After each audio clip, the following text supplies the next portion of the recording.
Türkiye 2026 kış olimpiyatlarına aday olmaya hazırlanıyor. Ancak kayak dalında henüz bir olimpiyat başarısı yok. Bunun için 4 mevsim antrenman yapılabilecek teknolojinin etkin olduğu tesislere ihtiyaç var. İşte o antrenman sahalarından ilki bugün İstanbul'da açıldı. Yaz-kış kayak yapılabilecek bir antrenman sahası İstanbul'da açıldı. Türkiye Kayak Federasyonu'na ait Kayak Akademisi her mevsimde bilgisayarlı simülatörlerle çalışma imkanı sunuyor. Kış zamanı yapamadığımız antrenmanları, kar olmadığı zaman Türkiye'de gelip burada o açığımızı kapatıyoruz. Birebir aynı hissiyatı veriyor bize bunlar.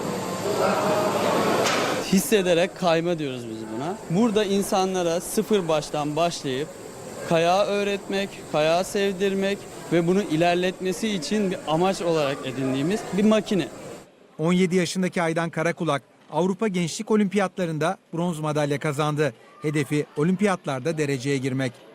Şu an karşımda 3 boyutlu bir şekilde antrenman yapıyorum. Yani hatalarımızı görüyoruz. İyi mi kötü mü ona bakıyoruz. Kışa hazırlık oluyor daha doğrusu.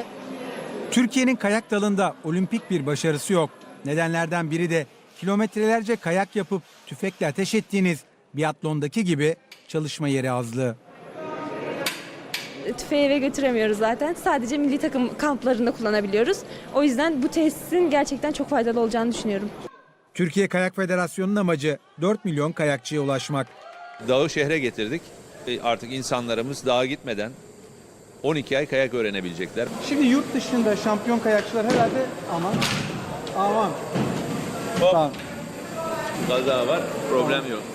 Güvenlikli ortam, sıcak ortam, 15 saniye sonra yine pisttesin. Yani dağda olsa belki ayağınızı incitebilirsiniz. Çok daha büyük kazalar olabilir. Başka biriyle çarpışabilirsiniz. Türkiye 2026 kış olimpiyatlarına aday olmaya hazırlanıyor.